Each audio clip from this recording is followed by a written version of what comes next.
So working on Christmas Day. This is the part that I'm making out of solid Teflon again. Focus. So these two little bosses have chamfers cut around them. For some reason my lens doesn't want to focus on them. But I got to cut 2 holes. There's 4 perimeter holes that are drilled and tapped all the way around. A groove. I'm going to interpolate the holes, and this is all going to be done on the lathe, which is very different from, impossible without a mill turn. So hopefully this all goes well. I think it will. We're going to certainly find out. So first off, I'm just going to get the parts the length. I'll do a facing cut. So our finished dimension will come out right in length. I'll just skim a little off the front. And I'll make my diameter cut.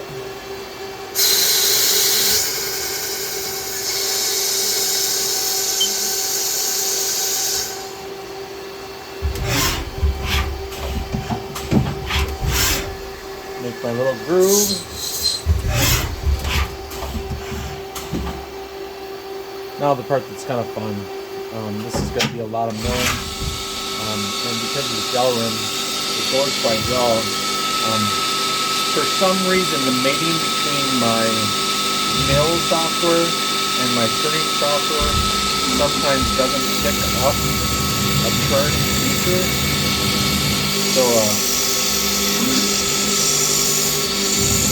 it kind of goes over it again like the material is actually there, and it's not. So now it's just machining those bosses, of course. And it has kind of a funny pattern, as you see, but the cutter is always climb cutting. So there's a relationship between the stock and the flute that the software maintains all the time. So it's a climb cut versus a conventional cut. So this is kind of that air cutting that it does. That I just can't get rid of in the software. It's some kind of glitch. So I'm just taking a little fuzzing cut now to ensure that my dimensions, when I'm kind of fogging it off, are correct. If I take a little fuzzing cut like this, if there's any kind of bending in the tool or deflection at all, you'll typically get it out of there when you run the tool unloaded. So that's the only reason for this extra kind of cut. And it gets kind of fun when it goes, now we'll do contour all the way around, just to make sure everything's nice and round.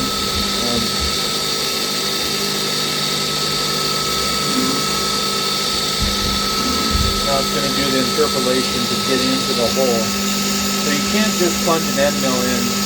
The center of the end mill cuts too slow. So we have to interpolate as it kind of trace a spiral. To wipe that center clean all the time. So very fun on a lathe. Without a mill turn lathe you could never do it, of course. You wouldn't have live tooling to do it. But it can certainly make quick work out of this would be a very expensive part to do if you had to do it all in the mill. And I can do all my turning and milling all in one shot. So fun to do a part where you don't have to run coolant on it for making a video. The only problem is the coolant helps clear that chip off the end mill, and it's just not there to rinse it off, so I got to kind of manually do it by air. So now we're tracing the center to make sure that, once again, we're kind of moving a little air cut to make sure our dimensional accuracy is there. I'll do a little cleanup pass. Now we're going to cut that chamfer all the way around this bosses. So this is part of that donut maker. These are the mini donut size.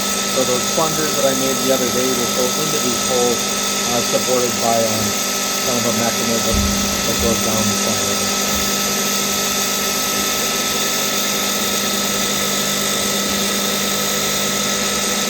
And now we're going to do our, I believe, drill and tap on our perimeter.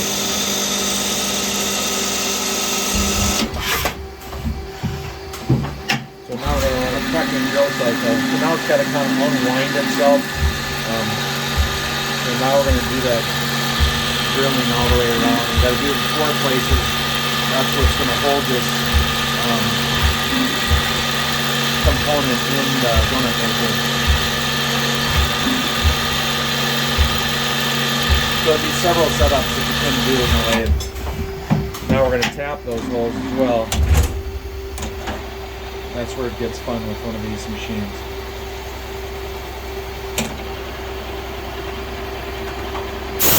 Once again, got to clear the chip because I don't have fluid to do it.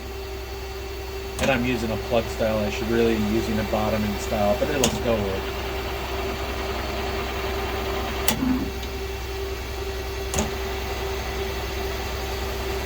That chip hanging in the hole is just loose. It doesn't matter.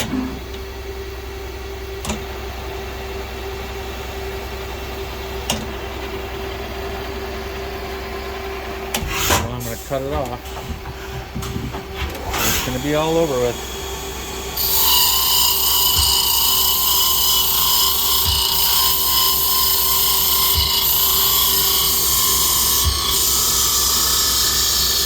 It'll slow down right before it cuts it off.